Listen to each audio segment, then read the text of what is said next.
Welcome to Wisdom of the Bible channel. His name deserved remembrance among the greats. He was Solomon's grandson and David's great-grandson. He possessed royal blood, the throne of Judah, and the heritage of his forebears behind him. He should have shone brightly. But rather than establishing a lasting realm, his rule ended after only 3 years. Abijah received a damaged kingdom from his father, Rehoboam. Judah was frail, fragmented, and locked in constant war with Israel's northern kingdom. At the heart of everything stood Jeroboam, the one who had taken 10 tribes and crowned himself king, quite evidently without remorse. Soon, these two monarchs met in a conflict that could have ruined Judah. Facing odds of 2 to 1 against a mightier opponent, Abijah appeared destined to lose. Yet what followed was a clash unlike anything Judah had witnessed. Still, despite these triumphs, Abijah was not wholeheartedly loyal to God. He persisted in his father's wrongdoing, duplicating the same errors that had already undermined Judah. His narrative serves as a cautionary tale, a ruler granted every advantage yet failing to attain his entire promise. He repeated the same flaws. We include timestamps in the description, letting you quickly locate this story's crucial parts. We have turned our most viewed videos into ebooks to aid your detailed Bible study. See the link in the description below. For your convenience now, like and share this deep Bible stories video, and let us explore the truly overlooked king, Abijah. Let us begin. Abijah arrived in a world of chaos. His father, Rehoboam, had inherited a once unified, mighty and blessed kingdom, yet he shattered it within mere days. The realm once known for David and Solomon's powerful reign was now torn apart. Israel's northern tribes followed a rebel named Jeroboam and formed their own separate nation. Everything changed drastically. Judah, formerly David's proud seat, was left weakened and struggling to hold itself together. And this was the kingdom into which Abijah was born. He was not raised by a strong, God-honoring king, but rather by a ruler who had failed. He was the son of failure. Rehoboam had been arrogant, foolish, and easily swayed. When the people begged for mercy, he answered with oppression and caused deep unrest. When wise counselors spoke, he dismissed them, and when Israel revolted, he did nothing to reconcile. Judah lay wounded, disgraced, and open to invasion, reflecting the collapse of true leadership. Thus, Abijah grew up in a land overshadowed by lost glory and ongoing strife. His lineage traced back to David and Solomon, yet he witnessed only division and decline under his own father. His great-grandfather David had been a valiant monarch devoted to God. His grandfather Solomon became the wisest man ever, building an empire of gold. But his father, through reckless deeds, had squandered everything. The result was a realm torn from within. Faith in Judah was crumbling too. Though the temple still stood in Jerusalem, many turned to idols, raising pagan altars as corruption spread with Rehoboam's passive approval. And Abijah, he watched, and he learned. Did he vow to be stronger where his father was weak? Did he dream of restoring a ruined land? Or did he simply surrender? Judah remained broken. Israel drifted away. War seemed inevitable. Still, Abijah was raised for times of conflict. From birth, he knew constant war with Israel. These two nations, once brothers, were now sworn enemies. The clang of swords, soldiers' war shouts, and threats from the north became the backdrop of Abijah's upbringing. He did not grow up in Solomon's era of peace and wealth, but in perpetual danger. Then came a turning point.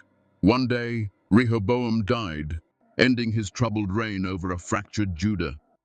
Abijah took the crown once his father was gone.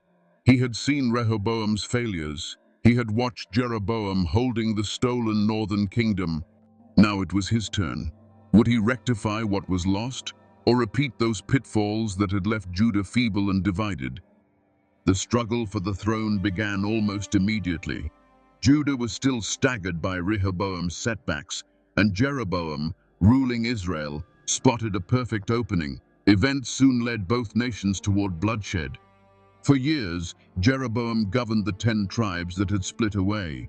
He set up new altars, a separate priesthood, and fresh rituals. Golden calves represented Israel's deeper plunge into idolatry, moving them further from the path David and Solomon once knew. Now that Rehoboam had died, leaving a less experienced king in Judah, Jeroboam prepared to attack. This wasn't only about kings and borders. It was a conflict over Israel's spiritual direction. Abijah found himself forced into a showdown that would decide more than territory. It would test Judah's faith. Abijah stood on Mount Zimmeraim, overlooking the battlefield. Below, Judah's force faced Israel's army, each prepared for war. But there was a grim truth. Abijah had 400,000 men, while Jeroboam commanded many more. Defeat looked certain, a foregone conclusion before weapons even clashed. Judah was outnumbered 2-1. Abijah's troops seemed hopeless against Jeroboam's might. This was no mere skirmish. It was lined up to be a devastating blow that could finish Judah entirely. Rather than readying the attack, Abijah shouted across the valley. Before any arrow flew, he addressed Israel's ranks. Shockingly, he appealed not to his own side, but to the opposing army, challenging Jeroboam's position and calling them back to a forgotten covenant. He wasn't rallying Judah. He called out, "Do you not know that the Lord, the God of Israel, has given the kingship of Israel to David and his descendants forever?" That cry echoed forcefully. 2 Chronicles 13:5. This was bigger than a typical battle speech. Abijah reminded them God had made an unending covenant with David's line. Judah's king, priests, and worship stood legitimate, whereas Israel had strayed far from the original promises. "But you, Jeroboam," he declared, "are nothing but a servant who rebelled against your master Solomon." His words undermined Jeroboam, calling him out as a mere usurper in front of all his warriors. But he continued, "You have driven out the priests of the Lord," Abijah accused, "and made your own priests just like the pagans." He exposed Israel's rebellion and the sin at its core. He left no doubt Judah still honored God, while Israel had turned away. Abijah's stance was plain, a bold reminder of what the covenant truly entailed. Finally, Abijah declared victory ahead of time. "God is with us. He is our leader. Do not fight against the Lord, the God of your ancestors, for you will not succeed." 2 Chronicles 13:12. It was daring, possibly reckless. Yet if God listened, it wouldn't be foolish. Abijah staked everything on that promise. Jeroboam wasn't intimidated. A speech wouldn't make him retreat. While Abijah spoke, Jeroboam orchestrated a trap. Israel's soldiers quietly moved behind Judah, positioning to encircle them before combat even began. Suddenly, 400,000 Judeans were caught. The 800,000 Israelite troops tightened their grip from every side. No escape, no grand maneuver. It looked finished before the fight had truly started. The ambush was flawless. Judah's army had walked right into it. Then, something astonishing happened, reversing what seemed like a guaranteed and disastrous end. Trapped on all sides, Judah's men did the only thing left. They cried out to the Lord. Their plea wasn't quiet. It was a shout of faith, desperation, and hope combined. And the priests lifted their trumpets, blowing with determination. That blast rang over the battlefield like a call of defiance, filling frightened hearts with unexpected strength. In that instant, God intervened. Jeroboam's army descended into confusion. These same troops, certain of victory, suddenly panicked. Judah seized the moment and pushed forward with renewed power. Abijah led his warriors in a charge, cutting through Israel's ranks. The seemingly doomed force found supernatural might, proving that a desperate prayer can transform a lost cause into success. What looked like sure defeat became their finest triumph. By the battle's end, 500,000 from Jeroboam's side had fallen, over half of Israel's massive army. It was among history's most staggering upsets. Jeroboam, humiliated, never truly recovered. Abijah showed Judah's potential and displayed David's lineage still held divine favor. but that moment of glory would be brief. Tragically, it failed to spark lasting change. Abijah should have embraced God fully, sparking renewal and genuine worship, but instead, he slid into familiar sins, mirroring Rehoboam's path. One great triumph did not heal Judah. The kingdom's survival doesn't hinge on one victory alone. Faithfulness is essential. Abijah saw God's hand rescuing Judah, yet did not stay loyal. His story reminds us that a cry for help in danger means little if we drift back afterward. Momentary faith must become a lasting commitment. And so, though he achieved a stunning win, he lost the bigger battle, his own devotion and the nation's future. Silence briefly settled on the field. Dust hovered in the air, and the soldiers smelled both fear and sweat. 400,000 Judahites confronted the unthinkable. 800,000 Israelite warriors led by a king who had defied God. Abijah stood firm, gazing across men bracing for annihilation. He understood this was about far more than land, power, or crowns. It centered on God's promise. Still, as Abijah preached truth, Jeroboam was quietly plotting betrayal. Israel's troops slipped behind Judah, creating a lethal ambush. By the time Abijah's men noticed, it was too late. Their hearts must have sunk, seeing no path of escape. Jeroboam blocked every possible retreat, a maneuver most generals wouldn't even dare. Judah seemed doomed, pinned between unstoppable waves.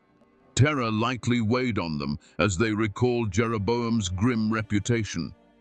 And then, something happened that defied all logic, all military strategy, all human expectation.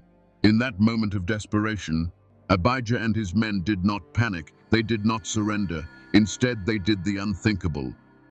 They cried out to the Lord. It wasn't just a whisper, it wasn't just a silent plea, it was a roar, loud, desperate, unshakable. And the priests, they lifted their trumpets and blew. The sound thundered across the battlefield, shaking the hearts of every man who heard it. And suddenly the tide turned.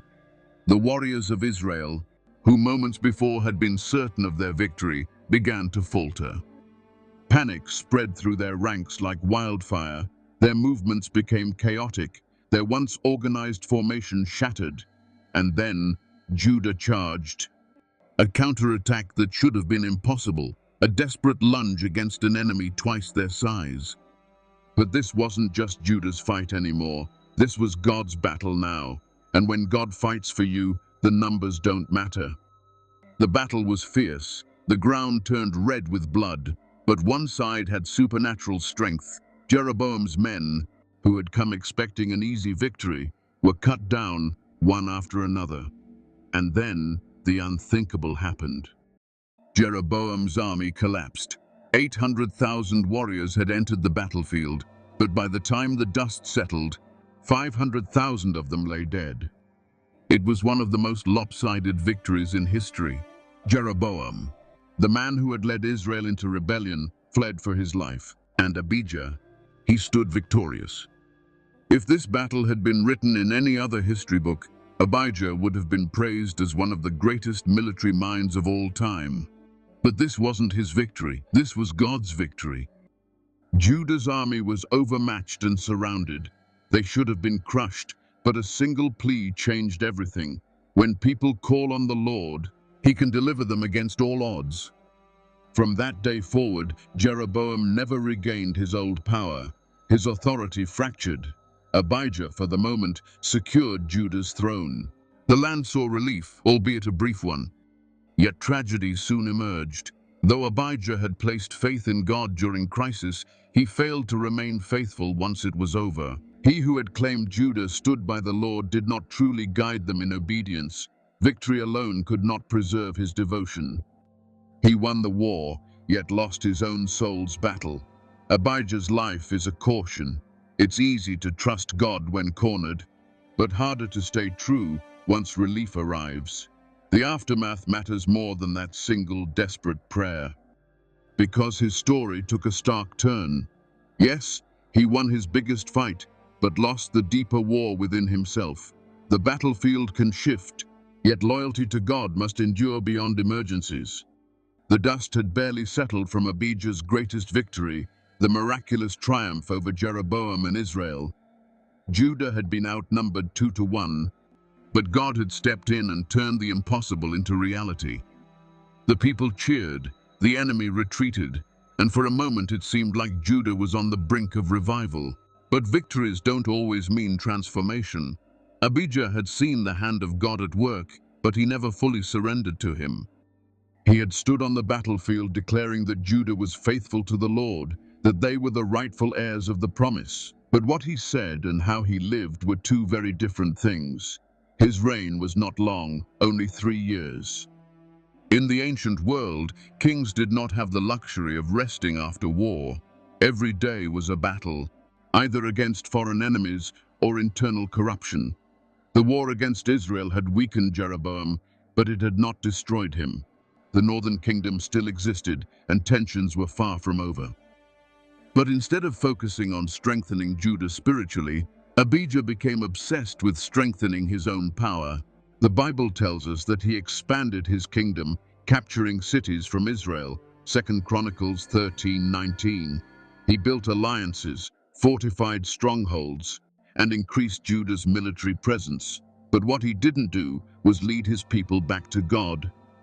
The sins that had plagued his father, Rehoboam, still remained. The high places, the shrines to foreign gods were still standing. Idolatry still lurked in the corners of Judah's cities, and Abijah did nothing to stop it. He was a king who wanted victory, but not transformation. He wanted God's power without God's presence, and that is a dangerous way to rule. Abijah ruled during a critical moment in Judah's history. The division between the north and the south was still fresh. The scars of his father's failure, Rehoboam's arrogance that had torn the kingdom apart, were still visible. Judah needed a king who would call them back to their foundation, who would restore the devotion to God that David had once instilled. Yet Abijah wasn't that leader. Though he sometimes recalled God's covenant and David's lineage, he never made it a sustained way of life. Faith surpasses heroic moments. It involves daily loyalty, something Abijah did not provide. He knew the right rhetoric, having chastised Jeroboam for idolatry and praised Judah's proper worship. But knowledge alone isn't enough if the heart stays split. During those 3 years of his reign, Abijah struggled to maintain control, but never confronted Judah's creeping idol worship. 1 Kings 15:3 notes that he committed the same sins as his father, lacking the devotion David once showed. Even after God displayed mighty power, Abijah's heart stayed divided. He experienced a dramatic triumph, but failed to channel that into sustained faith, leaving Judah no real revival. Because of that, his reign ended prematurely, 3 short years. That was all the time he had to restore what Rehoboam broke, all the time to inspire a straying kingdom, yet he accomplished little lasting good. No major spiritual reforms emerged, nor any deep renewal. When death came, he left Judah almost as he found it, worn down by war, idol worship, and uncertain loyalty to God. Abijah's brief rule was dominated by conflict, politics, and many wasted opportunities to rebuild holiness. His son Asa succeeded him, stepping in to do what Abijah never did, steer Judah back to God. Abijah's account cautions us that mighty deeds mean little if our heart remains torn, blocking real, enduring revival for ourselves and our people. We can flash with bravery momentarily, yet still forsake God when it's over. Abijah's legacy shows the emptiness of a single shining victory without continuing devotion. God wants more than one courageous act. He wants our whole life. And that is why Abijah's name is not celebrated among Judah's exceptional kings. He never fully lived for God, never enacted true change, never dismantled the idols. Ultimately, his short reign slipped away, and his memory did likewise, overshadowed by others. When Abijah died, Asa rose to power and, unlike his father, pursued the Lord wholeheartedly. Where Abijah tolerated idols, Asa tore them down, striving to heal Judah's wounded spirit. Abijah's story teaches that knowing about God is insufficient if we won't act on that knowledge. One crisis-fueled prayer does not secure a kingdom's heart. Consistent obedience defines genuine faith and influences a legacy that endures. If you died today, what would linger behind your name? A life shaped by passion, worship, and devotion, like David. A commitment to reform, like Asa. Or a fragmented story like Abijah's filled with wasted chances. He was the grandson of Solomon, the great-grandson of David. On Judah's throne, he could have reclaimed what Rehoboam lost. Instead, he merely preserved the status quo. Rather than seriously seeking God, he let his heart remain divided and his people adrift. Yes, he won against Jeroboam. Yes, he called on God in that desperate hour. But faith must transcend a moment. It should shape every day. Abijah never committed himself fully, so his rule was brief and forgotten. He triumphed on the battlefield but failed as a leader. Though he possessed the throne, he never gained unwavering devotion from his subjects or from God himself. Hello, dear viewers. Thank you for watching our channel, Wisdom of the Bible. I personally invite you to subscribe to our channel. It supports us and helps us create more videos. Thank you, and God bless you.